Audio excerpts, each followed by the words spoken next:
चलिए, hello everyone, good evening. चलिए videos on कर लीजिए अपने। एंड लास्ट 30 मिनट्स की जो क्लास हमारी हुई थी उसमें हमने चैप्टर 2 स्टार्ट किया था, बट उसकी जो टॉपिक मुझे समझाना था उसके लिए मैंने आपको 11th का एक टॉपिक रिवाइज करवाया था, पोटेंशियल एनर्जी। तो फटाफट एक बार क्विक रिवाइज करवा देता हूं कि चैप्टर स्टार्ट किया था हमने डेफिनेशन ऑफ चार्ज से। वो ये बताता था कि चार्ज एक मैटर की फंडामेंटल प्रॉपर्टी है and it can show various effects like electric force, electric field and electric potential. Electric field and electric force both are vector quantity और हमने चैप्टर 1 में उनकी स्टडी की। बट इलेक्ट्रिक पोटेंशियल जो है वो एक स्केलर क्वांटिटी है और उसी को हमें चैप्टर 2 में पढ़ना है। बट पोटेंशियल का कंसेप्ट हमेशा पोटेंशियल एनर्जी से होकर निकलता है और पोटेंशियल एनर्जी हमेशा वर्क से होके निकलती है। इसलिए मैंने चैप्टर 1 का आपको ये पार्ट रिवाइज करवाया कि भाई वर्क एनर्जी थ्योरम कहती है W net is equal to delta K. और ये वाला पोर्शन आपको समझाने के बाद मैंने बताया था कि जब कभी भी आप एक कंजर्वेटिव फोर्स के अगेंस्ट वर्क करोगे तो हमेशा that work done would be stored in the form of potential energy. जब भी आप एक कंजर्वेटिव फोर्स के अगेंस्ट काम करते हो आपका किया हुआ वर्क सिस्टम के अंदर ही स्टोर हो जाता है। किस फॉर्म में? In the form of potential energy. So जब कभी भी आपको कभी किसी पोटेंशियल एनर्जी का डेरिवेशन आता है तो आपके दिमाग में सबसे पहला स्टेप क्या आना चाहिए कि हमें वर्क कैलकुलेट करना पड़ेगा। We have to calculate work first and then हम एक लाइन लिख देते, this work done is stored in the form of potential energy और W को U से रिप्लेस कर देते।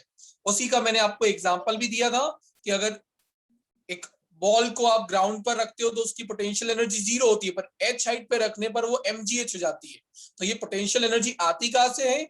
आप कुछ वर्क करते हो अगेंस्ट ग्रेविटेशनल फोर्स और वही वर्क स्टोर हो जाता है पोटेंशियल एनर्जी के फॉर्म में। और फिर मैंने आपको पोटेंशियल एनर्जी का कंसेप्ट दिया था कि भाई किसी भी चार्ज को अगर आप इन्फिनिटिव से लेकर आए एक पर्टिकुलर पॉइंट तक, तो यहां से यहां तक लाने में जो आपको पड़ेगा वो वर्क डन पोटेंशियल एनर्जी हो जाएगा। ठीक है, अब उसी पोटेंशियल एनर्जी का मैं डेरिवेशन करवाऊंगा। तो अभी तक जो भी हमने पढ़ा करवाया था वो मैंने आपको बता दिया। अब आ जाते हैं डेरिवेशन वाले पार्ट। तो ये डेरिवेशन आपके नोट्स में पॉइंट नंबर 4 के फॉर्म में दिया होगा, page number I think CBSE में 74 है, गुजरात बोर्ड का आप देखिए। सेशन है 2.1, सेशन है 2.1 और यहां पर अब मैं डेरिवेशन करवाऊंगा। सभी अपनी कॉपी पेन निकाल लो और साथ में ये डेरिवेशन लिखोगे।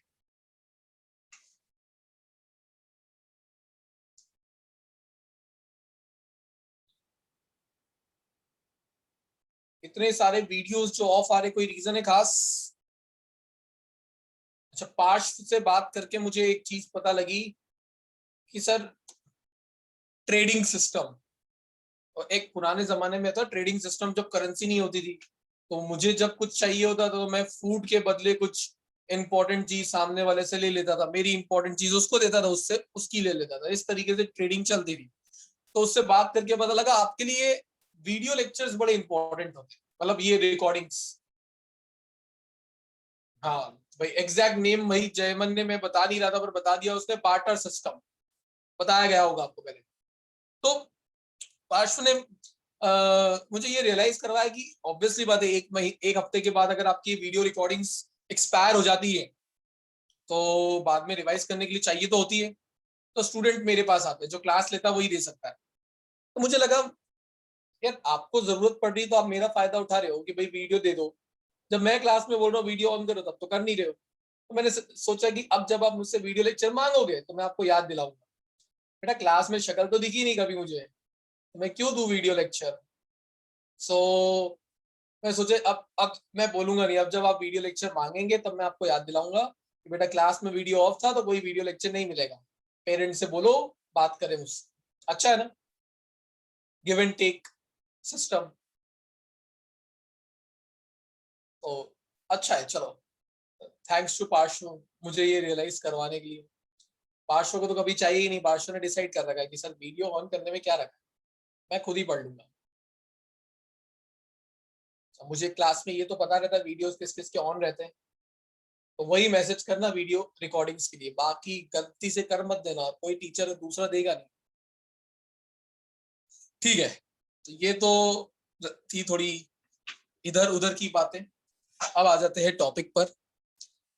सबसे पहले हम निकालना क्या चाहते हैं, हमने एक सोर्स चार्ज कंसिडर किया।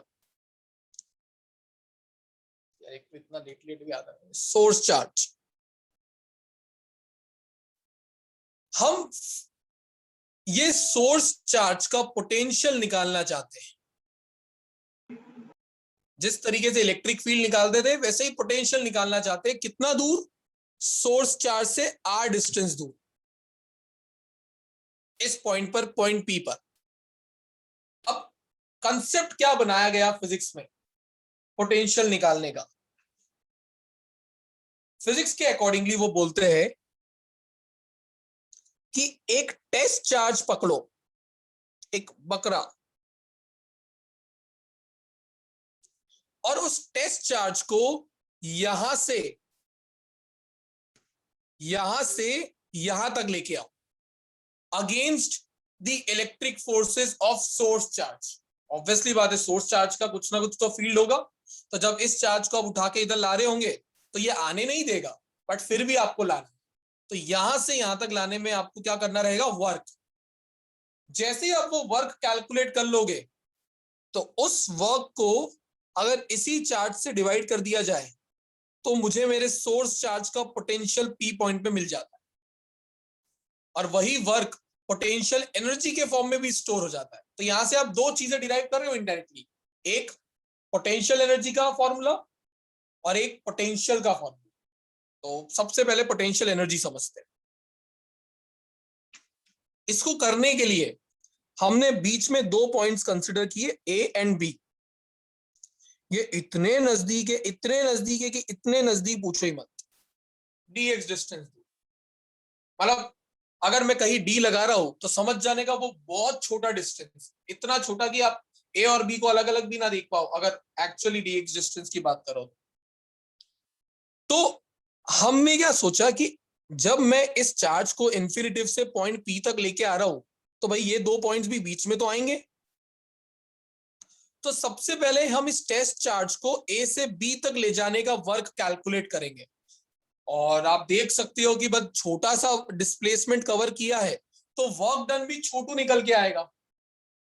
तो उस छोटू वर्क को मैं इंटीग्रेट कर दूंगा इनिशियल से फाइनल पॉइंट तक, और मुझे मिल जाएगा total work done in bringing a charge Q not from infinitive two point P in the field of source charge, और वही वर्क डन स्टोर हो जाएगा पोटेंशियल एनर्जी के फॉर्म में। किसी को कोई डाउट? जो मैं करने वाला हूं वो मैंने बताया, अब मैं वो करूंगा। तो सबसे पहले DW निकाला। DW क्या है? Small work done. कौन सा वर्क डन? इस Q नॉट चार्ज को A से B तक लाने का। नाउ वर्क डन का फॉर्मूला होता है force into displacement F dot dx। तो बात आती है कि ये चार्ज Q नॉट कितना फोर्स एक्सपीरियंस कर रहा होगा इस पॉइंट A पर। तो मैंने बोला कि अगर ये A पॉइंट x डिस्टेंस दूर है सोर्स चार्ज से, तो ये फोर्स कितना एक्सपीरियंस करेगा? F is equal to KC Q not by x square, यही फोर्स एक्सपीरियंस करेगा।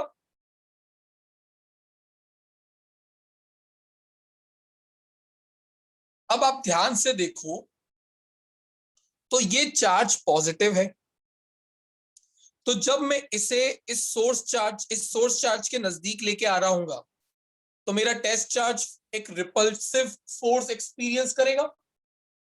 तो फोर्स का डायरेक्शन क्या हुआ? राइट साइड, और मैं किधर लेके आ रहा हूं? Left side.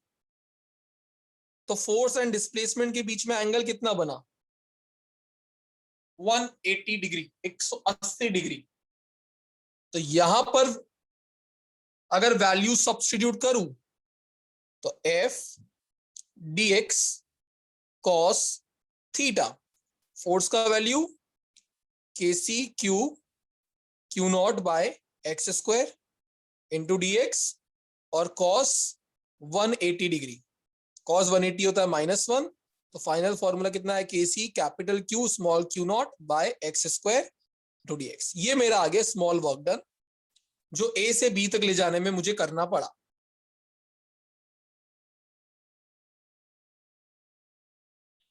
अगर मुझे टोटल वर्क निकालना है, यस वरुण, सर हमें पता है डिस्प्लेसमेंट लाइक वेरी हो रहा है तो फोर्स भी तो वेरी होना चाहिए।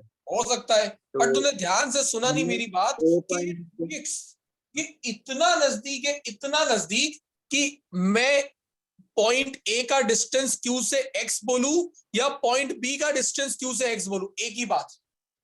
तो अच्छा ए और पॉइंट के लिए x तो सेम ही हो गया अगर बहुत नजदीक हुआ तो सिर्फ इतने से पार्ट के लिए ये फोर्स कांस्टेंट हुआ।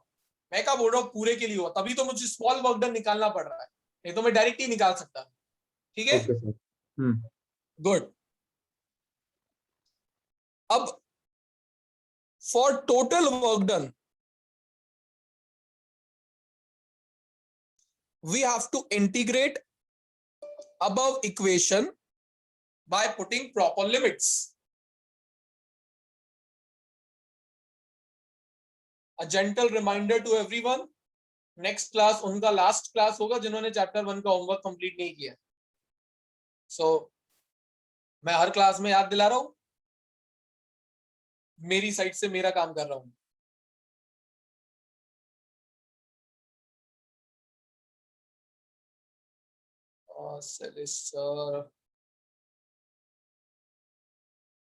ठीक है, so to find total work done we have to integrate this small work done by putting proper limits. अब लिमिट समझना सब, मैं लिमिट्स कैसे रखूंगा, सबका फोकस स्क्रीन पर। मेरा सोर्स चार्ज रेफरेंस चार्ज जिसके बारे में, जिसके आजू बाजू पूरी कहानी चल रही है। तो इनिशियली टेस्ट चार्ज कितना दूर है सोर्स चार्ज से, इनफाइनाइट डिस्टेंस दूर, तो मेरी इनिशियल लिमिट क्या हो जाएगी, इन्फिनिटी। फिर फाइनली ये सोर्स चार्ज आते आते आते आते आते आते पी पॉइंट पे आ गया। तो अब बताओ टेस्ट चार्ज पी पॉइंट पे आ गया, तो अब टेस्ट चार्ज कितना दूर बचा सोर्स चार्ज से, आर डिस्टेंस, तो फाइनल लिमिट हो जाएगी आर।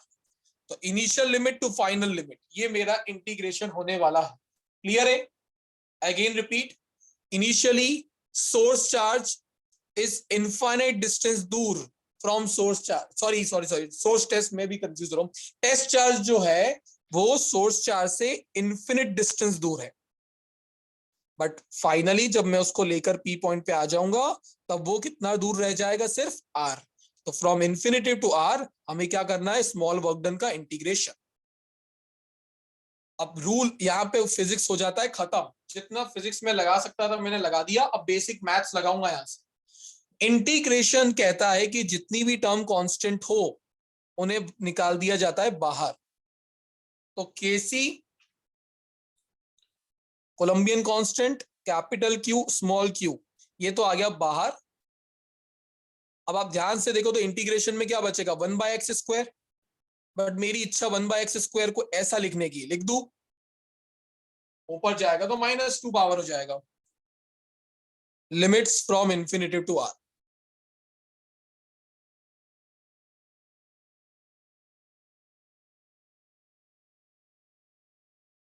-kc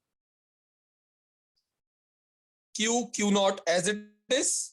और इंटीग्रेशन का फॉर्मूला कहता है कि भाई जो भी पावर होती है उस पावर में एक ऐड करो,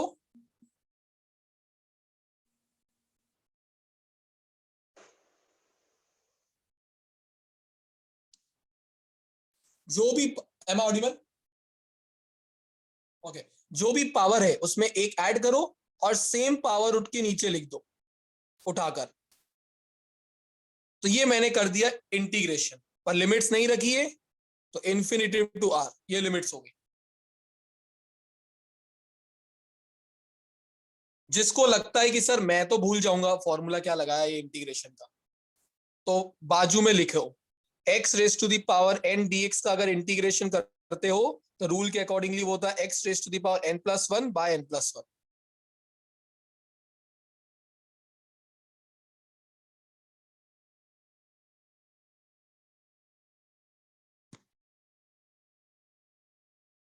डिनोमिनेटर में कितना बचा, -1, और बाहर भी एक माइनस है, तो ये माइनस माइनस कैंसिल आउट हो जाएंगे, तो बचेगा कितना, सिर्फ के सी क्यू क्यू नॉट। यहां पर ऊपर क्या बचा, x raise to the power -1, जिसको मैं लिख सकता हूं 1/x। बोलो ये वाली स्टेप समझ आई क्या सबको?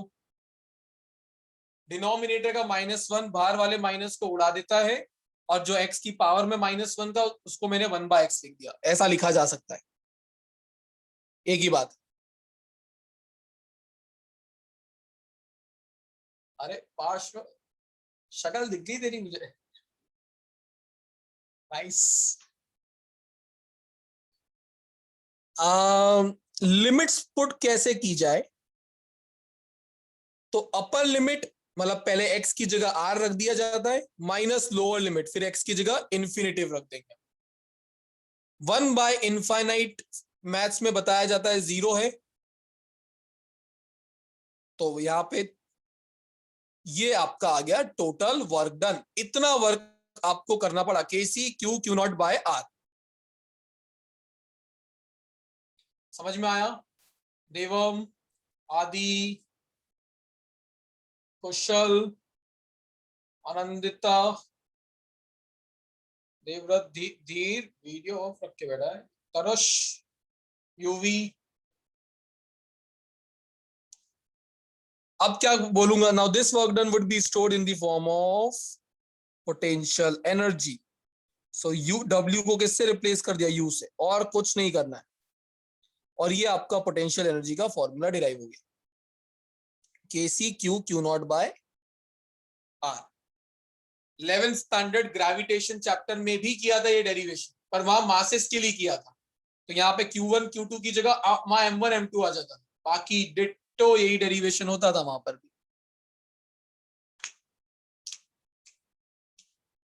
आपके नोट्स में जिसको मैं x मान रहा हूं वो उसको r डैश मानते हैं, जिसको मैं dx मान रहा हूं वो उसको dr डैश मानते हैं, बाकी कोई चेंजेस नहीं है। मुझे थोड़ा कंफ्यूजन लगता है, r डैश dr तो मैंने x लेके किया हुआ है, वो एनसीईआरटी वाला है तो उसमें वैसे किया हुआ है, वैसे ही कंफ्यूजन रहता है एनसीईआरटी को खुद को ही क्या करे।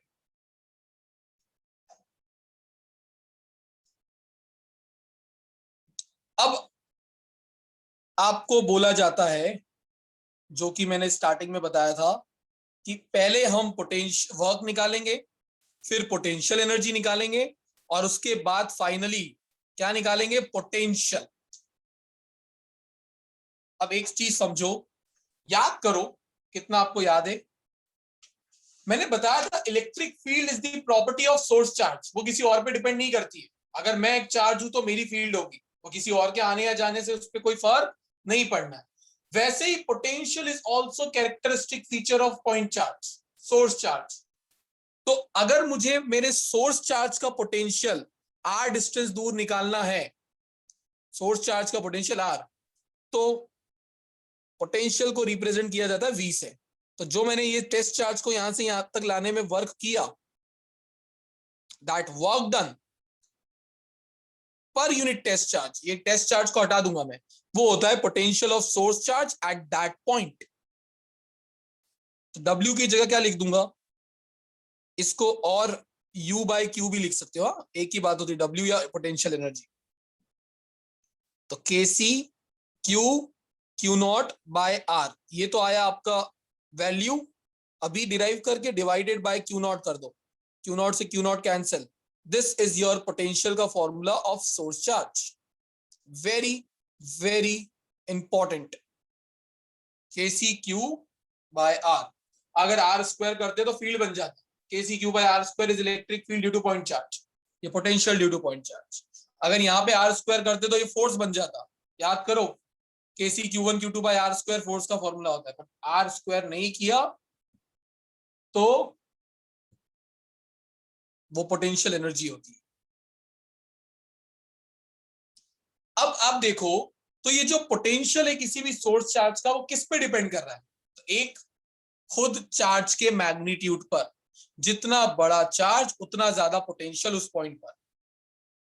दूसरा, डिस्टेंस, जैसे जैसे डिस्टेंस बढ़ेगा पोटेंशियल का वैल्यू कम होता चला जाएगा। थर्ड, मीडियम, जिस मीडियम में चार्ज रखा हुआ है, केसी अभी हमारा फ्री स्पेस को रिप्रेजेंट कर रहा है, बट अगर मीडियम चेंज कर दिया जाए तो भी इस पर फर्क पड़ता है। तो ये सब चीजें आपको पॉइंट नंबर 4 में दी गई।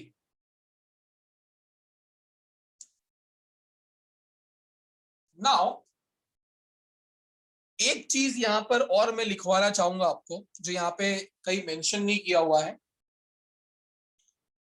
यहां पर जो मैंने फॉर्मूला आपको बताया, ये पेज का काम हो गया, सबने लिख ली चीजें।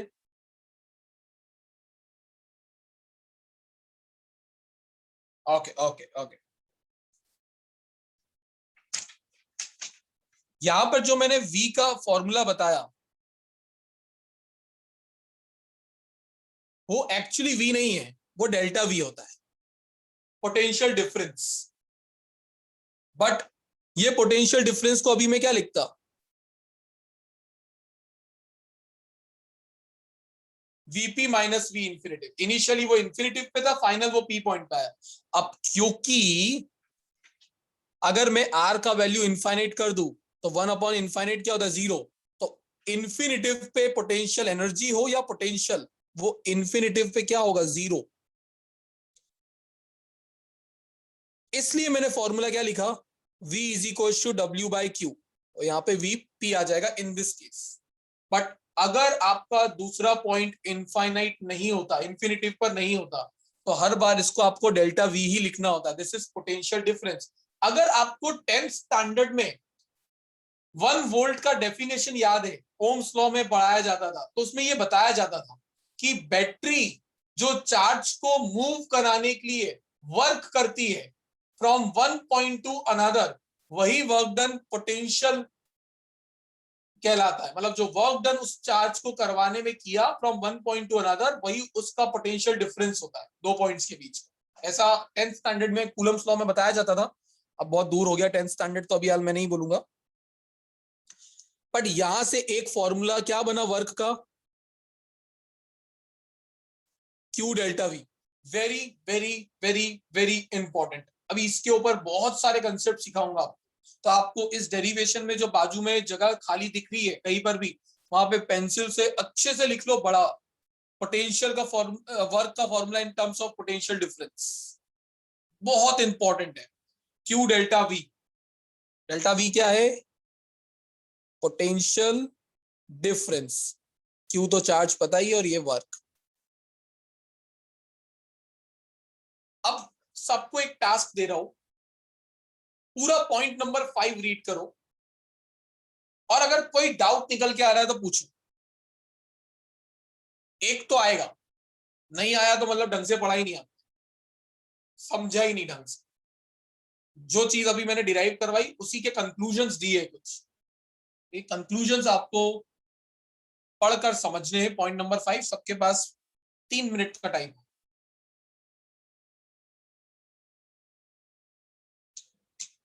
आपके घर का काम अभी करवा रहा हूं, रीडिंग वाला पार्ट कर डाल लो।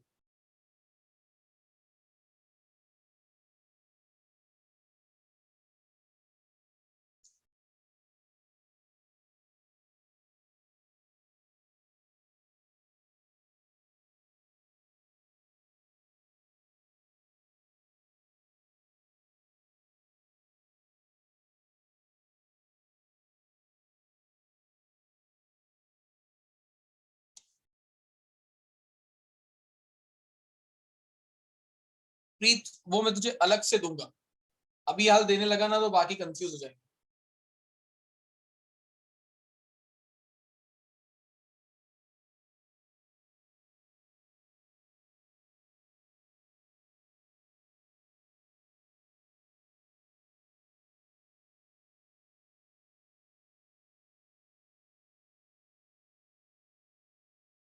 अभी जो हमने पोटेंशियल एनर्जी का फॉर्मूला डिराइव किया उसका general formula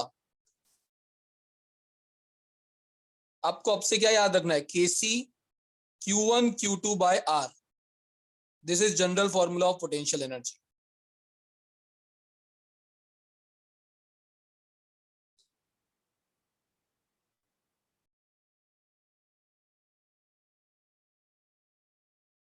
Last 1 minute.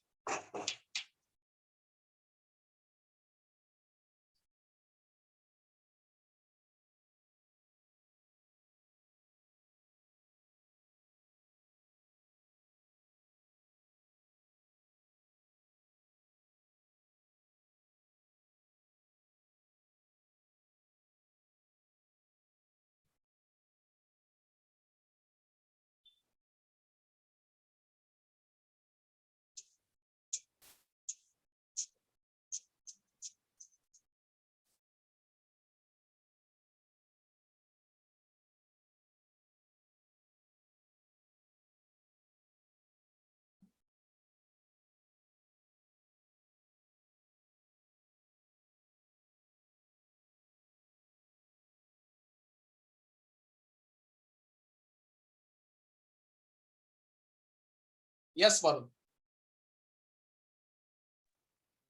Sir मुझे दो चीज समझ में नहीं आई। पहले Varun, तो your the voice distance is not clear. between two unlike charges increases, the potential energy increases. ये मेरी आवाज आ रही सब? ये वरुण तेरी आवाज में थोड़ा मतलब नेटवर्क इश्यूज की वजह से कट कट के आ रही है, बट तेरा वो पॉइंट मैं समझाऊंगा या नहीं, आओ कोई बात। सर आवाज आ रही है? यस वरुण। हाँ तो सर वो पॉइंट आपने सुना? 5th पॉइंट की बात कर रहा है? हाँ सर। हाँ वो मैं समझाऊंगा, वही डाउट मैं चाहता था सबको आए। और सर एक और था वो इलेक्ट्रॉन वोल्ट वाला जो पॉइंट है ना, yes, electron volt is the potential energy gain और lost by an electron moving, वो समझ में कम आ रहा है। अभी उसको ज्यादा नहीं समझना, उसको मैं बताऊंगा, वो बुक 2 का ज्यादा इंपॉर्टेंट पार्ट है। बट चलो पहले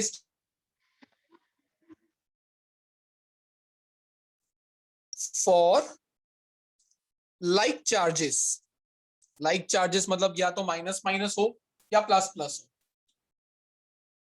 अगर माइनस माइनस हुआ तो भी पॉजिटिव पोटेंशियल एनर्जी आएगी, और अगर दोनों चार्ज हुए ही पॉजिटिव तो भी पोटेंशियल एनर्जी तो पॉजिटिव ही आएगी। In that scenario U is inversely proportional to R।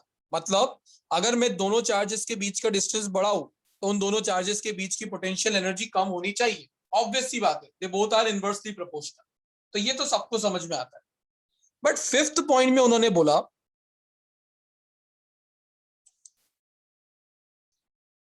Unlike charges U is directly proportional to R। ऐसे ही बोला है ना कि R बढ़ाने पर पोटेंशियल एनर्जी बढ़ेगा और R को कम करने पर पोटेंशियल एनर्जी कम होगा। अरे फॉर्मूले में तो ये इनवर्सली प्रोपोर्शनल है, तो ये डायरेक्टली प्रोपोर्शनल कैसे होगी? ये मेरे को समझना है कि आपने क्या समझा। तो आर्केश वेट, उसके कोई और किसी को क्लिक हुआ क्यों ये डायरेक्टली प्रोपोर्शनल हो गया? फॉर्मूला तो अभी भी इनवर्सली प्रोपोर्शनल है। बोल दे भाई आर्केश। सर साइन तो नेगेटिव ही रहेगा, बट जैसे मतलब -100 है तो वो जीरो की तरफ टेंड करेगा, मतलब जीरो की तरफ जाएगा, इसलिए उसको पॉजिटिव गिन सकते हैं कि मतलब डिस्टेंस बढ़ रहा है तो अभी वो बढ़ रहा है। Very good, very good. चलो मैं समझाता हूं जिसको बाकियों को नहीं क्लियर हुआ या क्लिक हुआ। एक चीज बताओ, अगर ये अनलाइक चार्जेस हुए तो पोटेंशियल एनर्जी तो नेगेटिव होगा ना, -KC Q1 Q2/R ऐसा हो जाएगा पोटेंशियल एनर्जी का फॉर्मूला, अगर एक भी चार्ज नेगेटिव हुआ तो। अब एक बात समझो, अगर R बढ़ाता हो तो फॉर्मूले के अकॉर्डिंगली पोटेंशियल एनर्जी कम होना चाहिए। अब कोई चीज अगर -5 से कम होके -2 पर चले गई तो वो एक्चुअली कम हुई है या बढ़ी है? बड़ी है। अरे -2 इज ग्रेटर देन -5, तो ऐसे आपको लगेगा कि आर बढ़ाने पर यू कम हो रहा है, बट कोई भी चीज जब नेगेटिव में कम होती है तो वो एक्चुअली बढ़ रही होती है। तो जैसे द्वारकेश ने कहा कि अगर आपकी वैल्यू -100 से -50 हो रही है तो वो एक्चुअली बढ़ रही है, कम नहीं हो रही है। अगर वो -10 से -5 या -2 हो रही है तो वो एक्चुअली बढ़ रही है। Varun got it? इसलिए वो डायरेक्टली प्रोपोर्शनल हो गया। तो आप देख सकते हो बाजू में बने हुए दोनों ग्राफ, अगर लाइक चार्जेस हो तो ग्राफ फर्स्ट क्वाड्रेंट में आएगा कि यू और आर अगर एक बढ़ता है तो दूसरा कम होगा। बट आप देख सकते हो इसका ग्राफ फोर्थ क्वाड्रेंट में आया है कि आर के बढ़ने के साथ साथ पोटेंशियल एनर्जी भी एक्चुअली बढ़ रही है। नेगेटिव में कम होना मतलब बढ़ना। तो ग्राफ इनवर्स के ही आए हैं बट कहते अलग अलग है कुछ। तो ये हो गए आपके टॉप 5 पॉइंट्स। फिर आता है कि भाई ये एनर्जी का जो यूनिट होता है वो एक और यूनिट होता है। अभी सिर्फ इतना याद रखो, there is one more unit for energy which is electron volt, EV. ये एनर्जी का छोटा यूनिट होता है।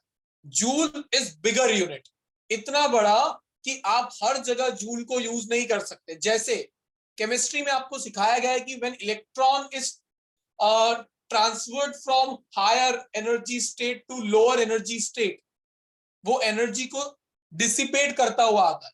बताया है ऐसे थर्ड एनर्जी लेवल से सेकंड में कूदता है या फर्स्ट में कूदता है तो वो एनर्जी को लिबरेट डिसिपेट करता हुआ आता है। वो एनर्जी जूल्स में नहीं होती है, वो एनर्जी इलेक्ट्रॉन वोल्ट्स में होती है, बहुत छोटी एनर्जी होती है। तो वहां पर जब हम बुक 2 मॉडर्न फिजिक्स पढ़ेंगे तब हमारी एनर्जी का सबसे ज्यादा यूनिट जो हम यूज करेंगे वो इलेक्ट्रॉन वोल्ट ही होने वाला। इलेक्ट्रॉन वोल्ट है क्या? ये यहीं से आया है। W is equal to Q delta V. जो वर्क हम करते हैं वही एनर्जी के फॉर्म में स्टोर होता है ना।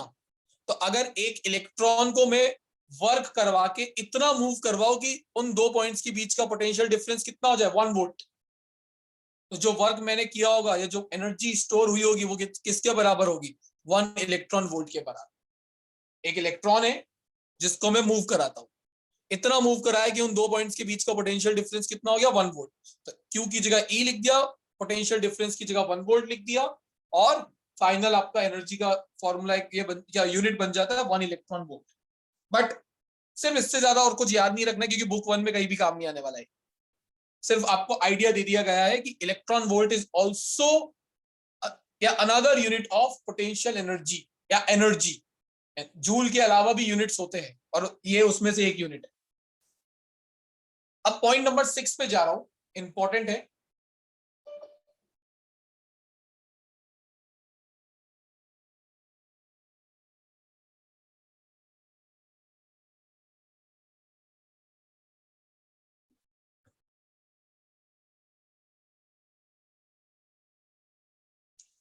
तनुष तो एक ऑलरेडी शायद प्रेजेंट है, दूसरा तनुष कौन सी ब्रांच का है?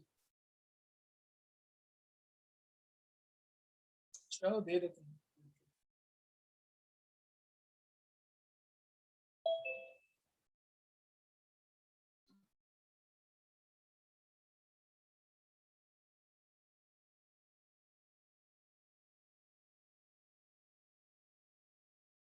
चलिए, अब इस पोटेंशियल की अगर मैं बात करूं तो potential due to point charge का फॉर्मूला कितना निकल के आया? Kc Q by R। अब अगर एक चार्ज Q कंसिडर करूं जो फुटबॉल के सेंटर में रखा हुआ है, तो अगर मैं R डिस्टेंस पर जाऊं तो मुझे कुछ पोटेंशियल मिलेगा Kc Q बाय R से। बट क्या एग्जैक्ट वैल्यू ऑफ पोटेंशियल इस R डिस्टेंस पर जाने पर भी मिलेगा? ना R चेंज हुआ, ना Q चेंज हुआ, ना मीडियम। तो जो वैल्यू पोटेंशियल यहां पे मिला वही पोटेंशियल का वैल्यू यहां मिलेगा, वही पोटेंशियल का वैल्यू यहां पर भी मिलेगा। मतलब जितने भी R डिस्टेंस वाले पॉइंट्स है उन सभी पे पोटेंशियल सेम मिलेगा। और अगर सभी पॉइंट्स को जोड़ दो तो एक स्फेरिकल सरफेस बनते हुए दिखेगी आप, फुटबॉल की तरह। तो इसलिए potential due to point charge को भी हम क्या बोलते हैं? Spherically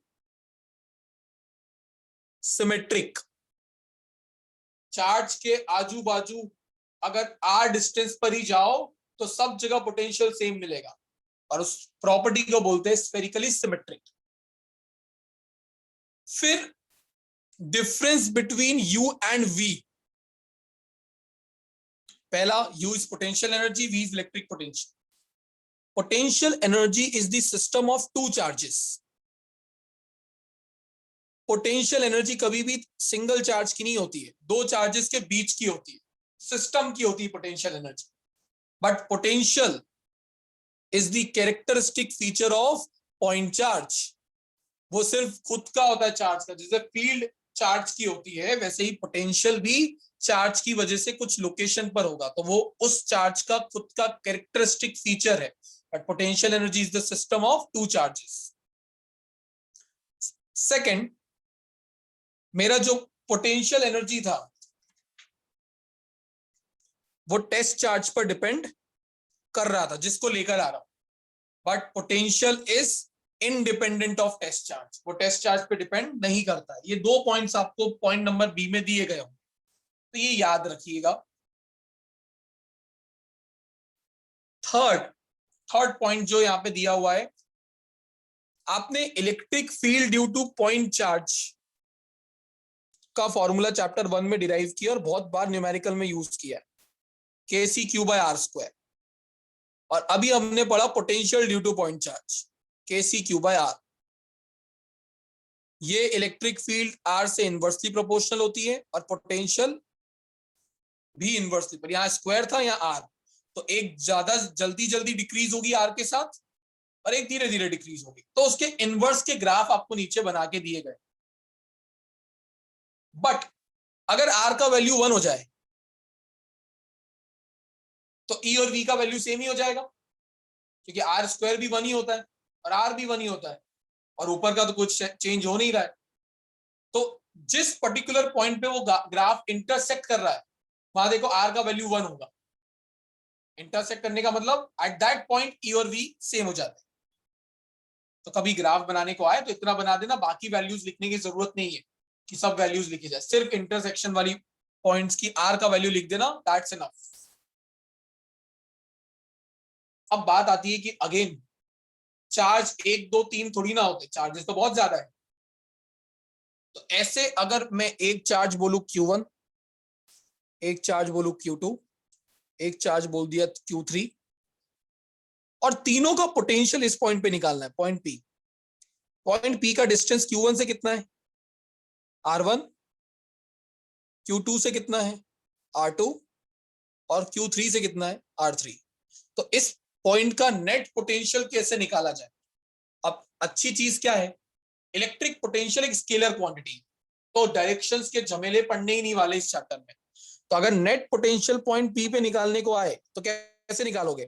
potential due to charge 1 at point P, potential due to charge 2 at point P, and potential due to charge 3 at point P। Simple add कर देना, kc Q1/R1, kc Q2/R2, kc Q3/R3। इस तरीके से बस net potential निकल जाएगा, कोई direction नहीं, कोई झमेले नहीं एरो के। इंडिविजुअल चार्ज का पोटेंशियल निकालो, ऐड करते जाओ, 2 + 4 + 4 आंसर 10, कोई डायरेक्शन नहीं। इसके ऊपर न्यूमेरिकल ज्यादातर करवाऊंगा मैं। अब पूरे सेशन में सिर्फ एक पॉइंट बचता है, which is derivation of electric potential due to dipole at any general point. अब मैं पहले ही बता देता हूं कि इसका जो मैथ्स है वो थोड़ा कॉम्प्लिकेटेड है। अगर मैं एनसीईआरटी मेथड करवाता हूं, और जो कि मैं वही करवाऊंगा because I don't have any other option. School में अगर आपके नंबर काट लिए तो दूसरा मेथड होता है इजी सा छोटू सा, बट जैसे ही मैं इसका मैथ्स करवाने जाऊंगा आधों की पत्ती गुल हो जाएगी, क्योंकि इतना मैथ्स करना पड़ेगा। मतलब ऐसा मैथ्स नहीं कि आप कर नहीं सकते, जगलिंग बहुत सारी होगी, कभी रेसिप्रोकल करना पड़ेगा, कभी अंडर रूट करना पड़ेगा, इस तरीके से। तो फोकस प्लीज रखना, बहुत इंपॉर्टेंट डेरिवेशन। विश्वा वीडियो ऑन करो तो मैं अनम्यूट कर पाऊंगा।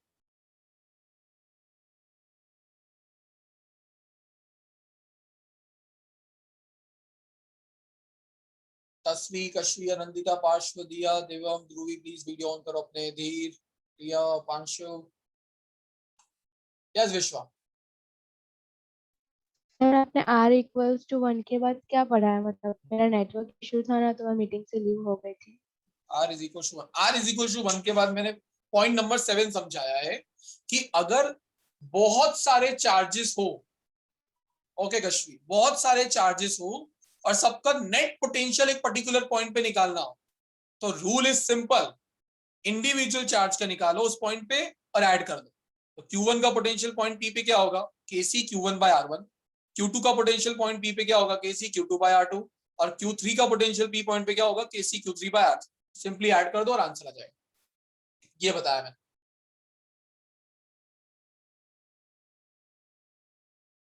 चलिए, सो अब मैं डेरिवेशन करवा रहा हूं। फोकस यहां पे रखना, हिम्मत मत हारना, ऑल इज वेल बोलते रहना पूरे टाइम, हो जाएगा। ठीक है, सबसे पहले तो बात आती है डाइपोल क्या होता है, तो मैं रिवाइज करवा देता हूं। When two equal and opposite charges, इसको माइनस ले लेते हैं, ये plus Q. When two equal and opposite charges separated by small distance 2a, they make a dipole. अब जिस तरीके से चैप्टर नंबर 1 में हमने डाइपोल की इलेक्ट्रिक फील्ड निकाली थी, दो खास लोकेशन पर, axial point and equatorial point, वैसे ही यहां पर बोला गया है find the value of potential due to dipole at any general point. कोई भी पॉइंट हो सकता है, तो हमने मान लिया ये पॉइंट ये है, पॉइंट P, और इस पॉइंट P का डिस्टेंस सेंटर से कितना है? R। कोई याद करो, चैप्टर 1 पढ़ाते वक्त मैंने बताया था पोटेंशियल डाइपोल के जितने भी कैलकुलेशन होते हैं वो सेंटर से लिए जाते हैं। तो ये पॉइंट P का डिस्टेंस भी मैंने सेंटर से ही लिया है, R।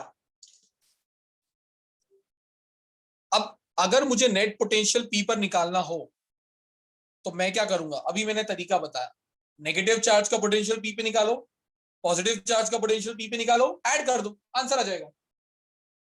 बट डिस्टेंस क्या लूं? तो नेगेटिव चार्ज का डिस्टेंस पॉइंट P तक का R1 कंसिडर किया और पॉजिटिव चार्ज का डिस्टेंस R2 कंसिडर कर लिया।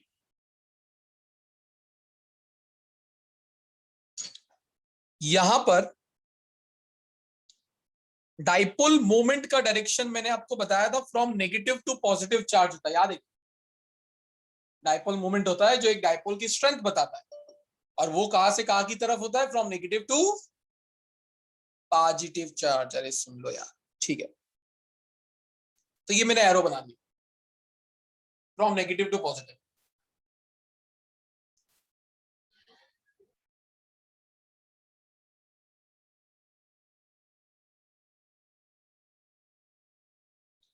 किसी को ट्रायंगल लॉ पता है 11th स्टैंडर्ड का? कहानी तो वो यूज होने वाली इधर। इलेक्ट्रिक पोटेंशियल का जो यूनिट होता है, अगर मेरे से बताना रह गया है, तो the SI unit of electric potential is volt. वो वही पोटेंशियल डिफरेंस की बात हो रही है जो 10th स्टैंडर्ड में की हुई थी ओम्स लॉ में। तो एक यूनिट फॉर्मूले से बनाओगे तो होगा जूल पर सेकंड, सॉरी जूल पर कूलम, और जूल पर कूलम को हम 1 वोल्ट बोलते हैं। तो this is the SI unit of potential. Energy का होता है जूल और पोटेंशियल का जूल पर कूलम, 1 वोल्ट। तो जिसने पूछा था उनका आंसर है। चलो भाई, ट्रायंगल लॉ को मैं रिवाइज करवा देता हूं।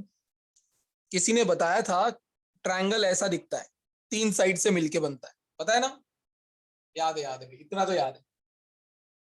फिर किसी ने बोला कि अगर मैं ट्रायंगल की 2 साइड्स को 2 वेक्टर से रिप्रेजेंट करूं और सेम ऑर्डर में कनेक्ट कर दूं, टेल हेड, टेल हेड, इसको बोला मैंने वेक्टर ए, इसको बोला वेक्टर बी। तो इन दोनों का जो रिजल्टेंट वेक्टर होगा वो इस ट्रायंगल की 3rd साइड से रिप्रेजेंट होगा, जिसको आप अपोजिट ऑर्डर में कनेक्ट करोगे, टेल से टेल, हेड से हेड। तो ये आर वेक्टर किसके बराबर होता है? A vector plus B vector. This is triangle law. ये मैं लगाऊंगा यहां पर। अब पहले सिंपल पोर्शन कर लेते डेरिवेशन का।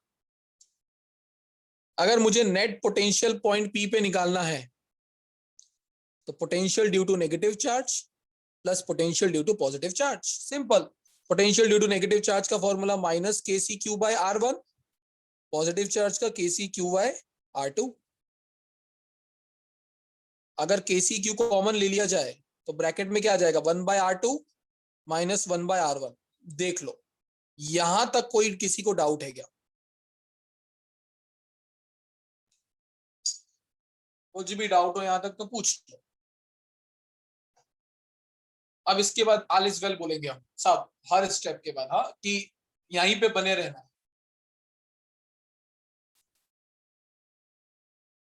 11th स्टैंडर्ड में बाइनोमियल आता था या 12th में? मैं भूल गया यार, 11th में आता था ना?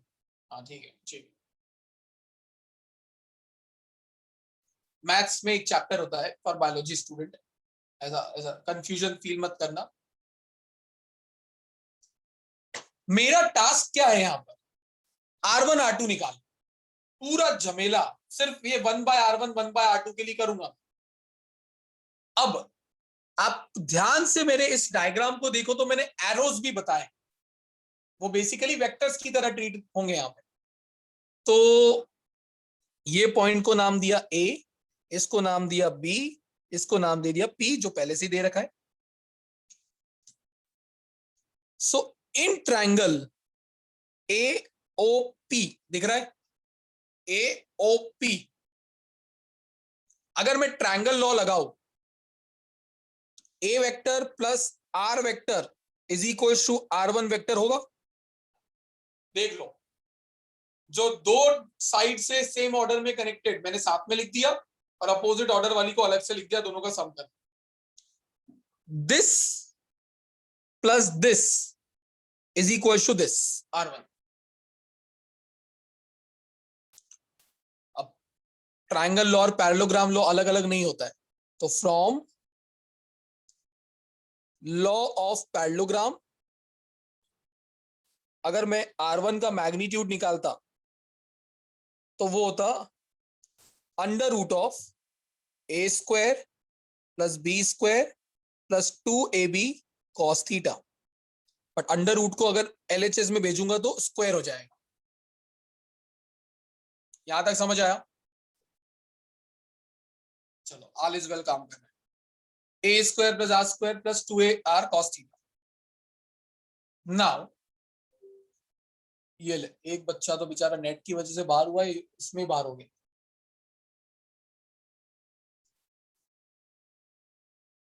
RHS में से अगर मैं R स्क्वायर कॉमन निकाल लूं तो क्या ऐसा बनेगा?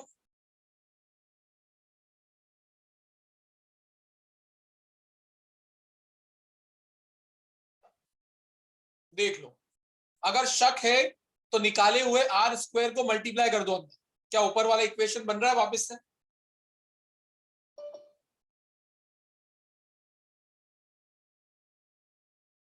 ठीक है भाई, यहां तक भी हम सही चलेगा। उपांशु क्लियर है तुझे? Alright, good. अब एक चीज समझो, डायपोल छोटे होते कि बड़े? छोटू होते, स्मॉल होते। और ये जो डिस्टेंस R है ये बहुत दूर है, बहुत दूर कंसीडर किया हमने। तो उस केस में मैं मान सकता हूं कि R is much much greater than A। अगर R A से बहुत बड़ा है तो क्या मेरा ये पहला वाला जो रेशियो दिख रहा है वो बहुत छोटा निकल के आएगा, छोटू सा एकदम, इतना छोटू कि मैं उसको नेग्लेक्ट कर सकता हूं। तो मैं आपकी रेफरेंस के लिए यहां पे लिख देता हूं बाजू में कि since R is much greater than A, then A square by R square is nearly equal to 0।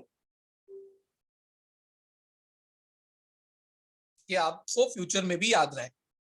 तो ये टर्म बच के R1 square is equal to R square 1 plus ऊपर एक R नीचे एक R से cancel out 2A cos theta by R। यहां तक क्लियर? Alright, good. ये वीडियो ऑफ वाले नालायक को थम्स अप जैसा कुछ होता है दे दो तो पता लगे तुम यहाँ पर बैठे भी हो या सो गए हो। ओके, वो मस्ती कर रहा था बस। अब कर दूंगा मैं रेसिप्रोकल। रेसिप्रोकल मतलब जितनी भी टर्म दिख रही सबको नीचे भेज दूंगा, तो 1/r1 स्क्वायर 1/r स्क्वायर। और अगर इस टर्म को नीचे भेजता और वापस ऊपर लिया था तो पावर -1 हो जाता। तो मैंने ब्रैकेट वाले को -1 लिख दिया, बाकी सबको नीचे भेज दिया।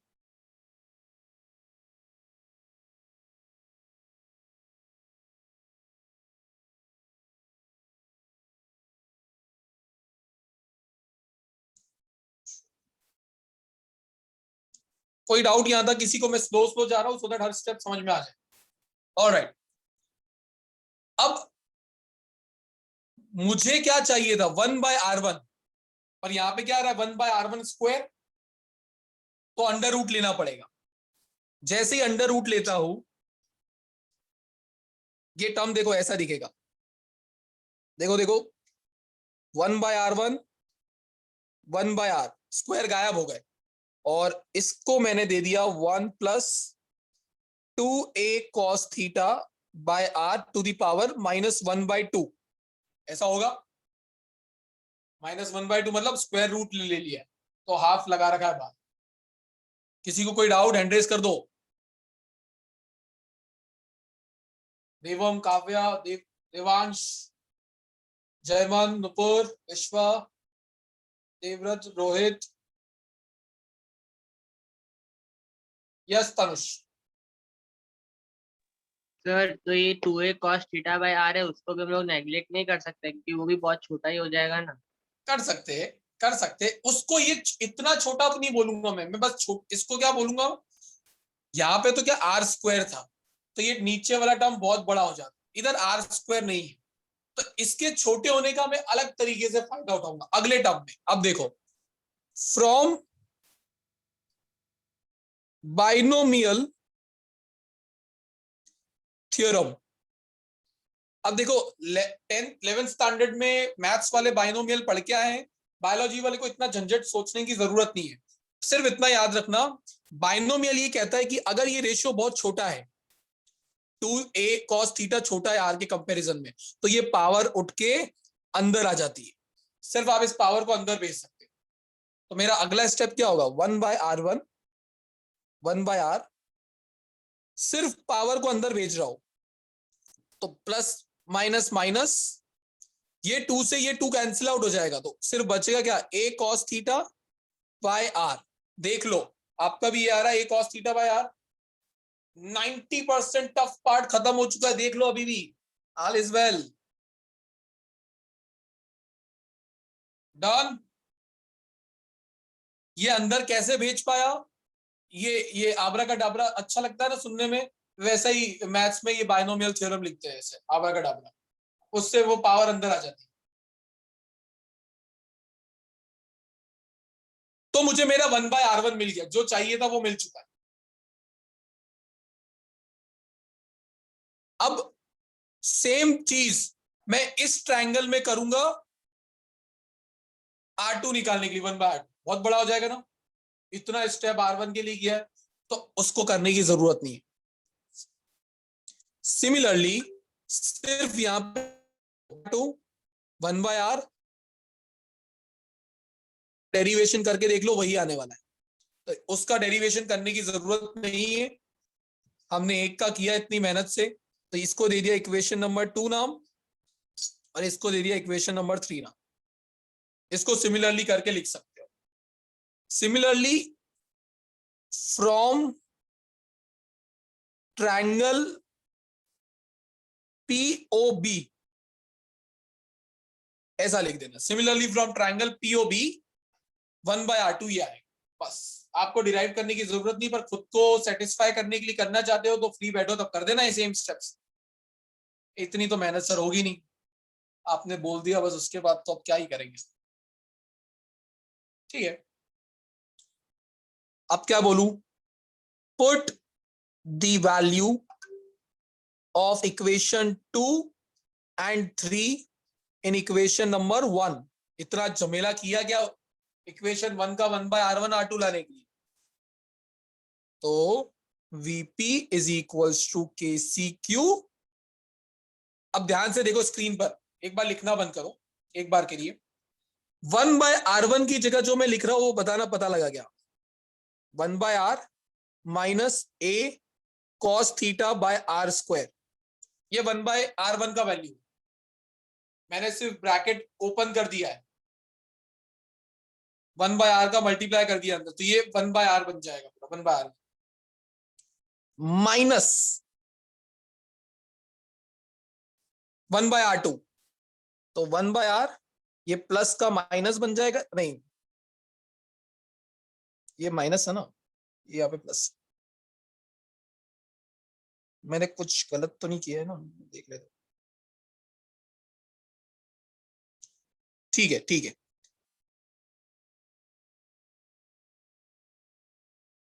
जस्ट अ मिनट कुछ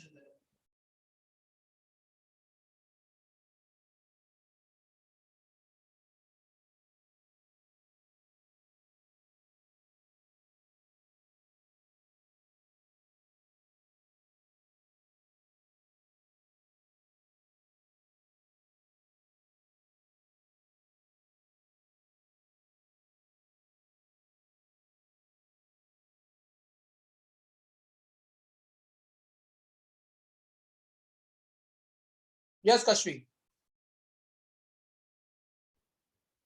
सर 1/r2 की वैल्यू तो हाँ मेरे को वही, मैं वही सही कर रहा हूँ, वही मैंने प्लस आएगा ना, यहाँ पे 1/r2 पहले आपको लिखना है, तो 1/r2 और यहाँ पर आ जाएगा प्लस a cos थीटा, और अब 1/r1 का वैल्यू लिखूंगा मैं, तो 1/r1 का 1/r माइनस माइनस होके हो गया plus a cos theta by r square. सब देख लो मल्टीप्लाई करके ये आ रहा है या नहीं आ रहा है। ये पूरा 1/r1 को रिप्रेजेंट कर रहा है, ये पूरा 1/r2 को। द्वारकेश डाउट है कुछ? नोप, ऑलराइट। कैंसिल आउट क्या क्या हो गया ये, और a cos theta by r square, a cos theta by r square add हो गया, तो देखो kc q और यहाँ पे 2a cos theta by r square हो गया। अच्छा 2a इंटू क्यू क्या डाइपोल मोमेंट होता था? 2a इंटू क्यू इस डाइपोल मोमेंट का मैग्नीट्यूड, तो देखो यहाँ पे q भी आ रहा है 2a भी आ रहा है, तो उसको p से रिप्लेस कर रहा हूं, खत्म derivation. This is potential due to dipole at any general point. इस फॉर्मूले में q और 2a जो आ रहा था उसको p से रिप्लेस कर दिया मैंने डाइपोल मोमेंट के मैग्नीट्यूड से, और ये आपका फाइनल फॉर्मूला बन गया। Very very important. तो मैथ्स थोड़ा ज्यादा है, बट एक बार याद कर लिया तो वही है, 2 बार 3 बार तो लिखना पड़ेगा। देखो इसको करने का एक जुगाड़ 2 लाइन का भी होता है, मतलब इतने बड़े स्टेप्स को सिर्फ इतने में भी खत्म किया जा सकता है अप्रोक्सीमेशन डाल के, बट क्योंकि वो एनसीईआरटी में नहीं है तो मैंने वो रिस्क नहीं लिया है, इस साल के नोट से भी निकलवा दिया। यस वरुण। स्कूल में कोई अलग तरीका कराया था, स्कूल में क्या कराया था हम, मतलब इसके वो सर्कल का लेके कराया था। मेथड मुझे पता है, तो ये उनमें से एक है। स्कूल में ऐसा अच्छा। करवाए, इसको पीछे की तरफ एक्स्ट्रापोलेट करके, हाँ परपेंडिकुलर ड्रॉ करके वो सर्कल के क्या वो बोलते हैं। थोड़ा कंपैरेटिवली इजी होता है, बट अगेन मैं एनसीईआरटी को फॉलो कर रहा हूं, इसलिए मैंने चेंजेस नहीं करे। अच्छा, तो बोर्ड में तीनों चलेंगे, मतलब कौन सा चलता है, मैं बोल रहा हूँ ना, बोर्ड में तो वो 2 लाइन वाला भी चलता है, बट प्रॉब्लम क्या है, तुम्हें नहीं पता किस टीचर के पास चेकिंग के लिए जाने वाला है, तो अगर वो टीचर खड़ूस निकला तो तुम कुछ नहीं कर पाओगे, उसके पास प्रूफ है भाई एनसीईआरटी वाला नहीं लिखा डेरिवेशन। इसलिए मैंने बोला कि इतना कंफ्यूजन में जीने से अच्छा जिसके 100% मार्क्स मिलेंगे ही मिलेंगे वही कर लेते। ठीक है सर। ठीक है, तो ये तीनों में से सबसे टफ तरीका है करने का, बट अगेन एनसीईआरटी का।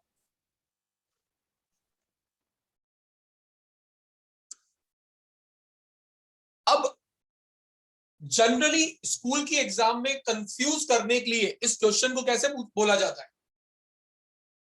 Derive the expression of electric potential due to dipole at axial point और derive the potential due to dipole at equatorial point.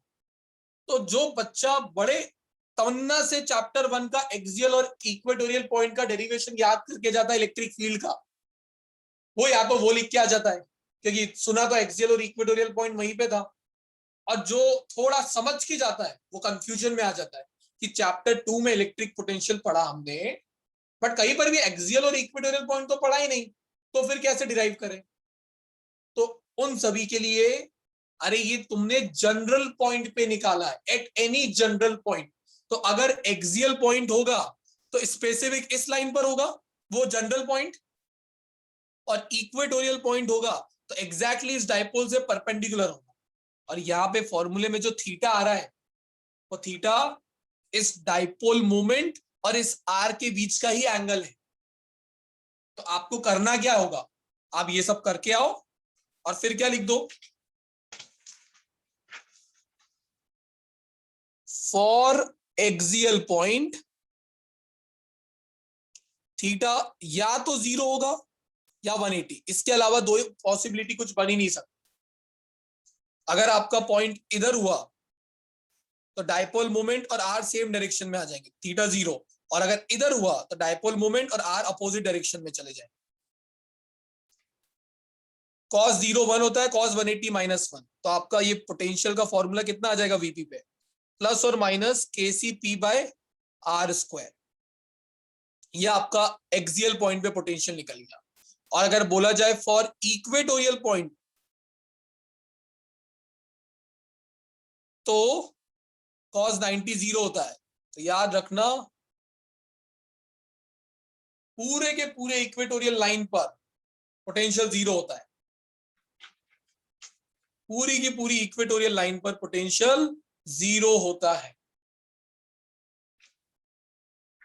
यहां पर आपका 2.1 सेशन हो जाता है खत्म। अब मैं आपको कुछ न्यूमेरिकल करवाता हूं पोटेंशियल पर बेस, सो दैट जो फॉर्मूला डिराइव किया उसको यूज करना तो सीखें। तो सबसे पहले सभी स्टूडेंट्स ये वाला पेज में जो भी कुछ लिखना है रेफरेंस के लिए स्क्रीनशॉट लेना लेके रखो, ये आपका वो डेरिवेशन। और इसके बाद स्पेशल केसेस में मैंने ये बता दिया for axial and for equatorial.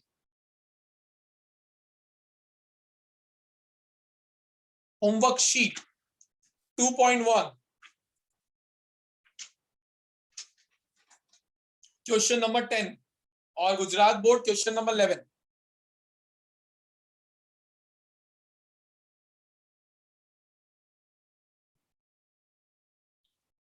Calculate the potential at point P due to charge. एक चार्ज है जिसका वैल्यू 4 × 10⁻⁻7 कूलम दिया है। इस चार्ज की वजह से पोटेंशियल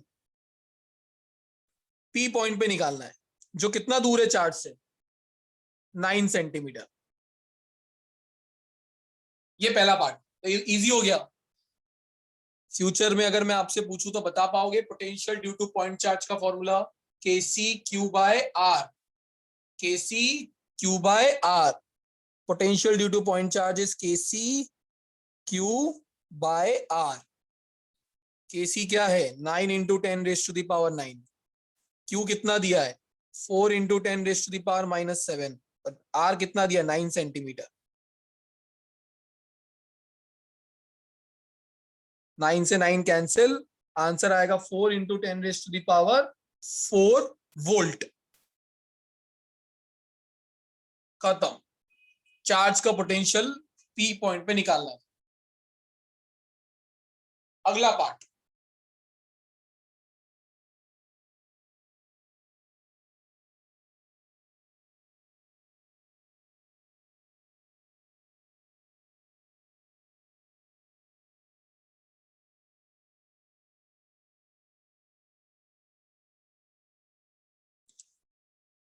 सेकंड पार्ट में बोला है एक चार्ज जिसको इन्फिनिटिव से पॉइंट P तक लेके आना है, इन्फिनिटिव से पॉइंट P तक लेके आना है। क्या निकालो, work done. Obtain the work done in bringing a charge this from infinitive two point P। तो आज ही मैंने आपको बड़े बड़े लेटर में लिखने को बोला था, वर्क डन का फॉर्मूला क्या होता है, Q ∆V। तो ये Q और डेल्टा V क्या होगा, potential at point P minus potential at infinitive. Initially ये चार्ज किधर, इन्फिनिटिव पे, फाइनली P पॉइंट पे आएगा। तो जो चार्ज को घुमा फिरा के लेके आ रहे हो वो कितना है, 2 × 10⁻⁹। ये चार्ज की वजह से इन्फिनिटिव पर कितना पोटेंशियल था, 0, और पॉइंट P पे कितना पोटेंशियल है, 4 × 10⁻⁴। तो ये आंसर आपका आ गया 8 × 10⁻⁵। इतना वर्क करना पड़ेगा आपको उस चार्ज को इन्फिनिटिव से पॉइंट P तक लाने के लिए। इस तरीके से वो फॉर्मूला यूज करोगे।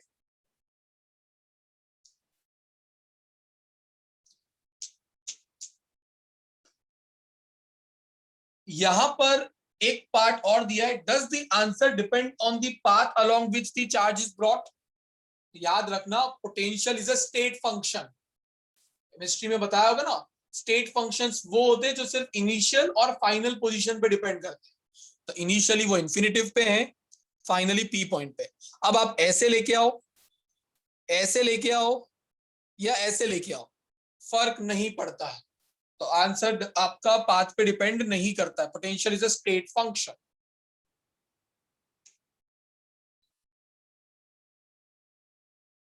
वापस एक जेंटल रिमाइंडर है, प्लीज, मुझे अच्छा नहीं लगेगा क्लास से निकालते हुए आपको, बट अगेन मेरे को सिस्टम फॉलो करना है और करवाना है। तो अपने चैप्टर 1 का अगर कोई भी सेशन आपका इनकम्प्लीट हुआ तो वो बाहर जाएगा। दूसरी बात, कभी कभी आप होमवर्क सबमिट करते हो तो आपको लगता है 2, 4, 5 क्वेश्चन छूट जाएंगे तो चल जाएगा। अगर 80% 90% से होमवर्क आपका इनकम्प्लीट है सेशन में, तो वो इनकम्प्लीट ही ट्रीट किया जाता है। तो ऐसा नहीं है कि आपने अगर 10-15 में से 5 क्वेश्चन सबमिट कर दी तो वो होमवर्क सबमिटेड, नो, वो इन नॉट सबमिटेड में ही काउंट होगा। आपको आपका होमवर्क 80% से ऊपर, थ्योरी प्लस न्यूमेरिकल सब करने रहेंगे। क्लास में जब सब करवा रहे हैं तो इतना तो मैं भी एक्सपेक्ट करूंगा कि आप भी करें।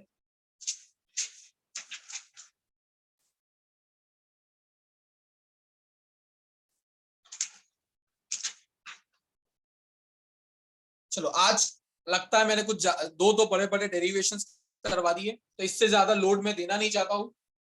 नेक्स्ट क्लास आपको एक क्लास और अटेंड करना है इसके बाद।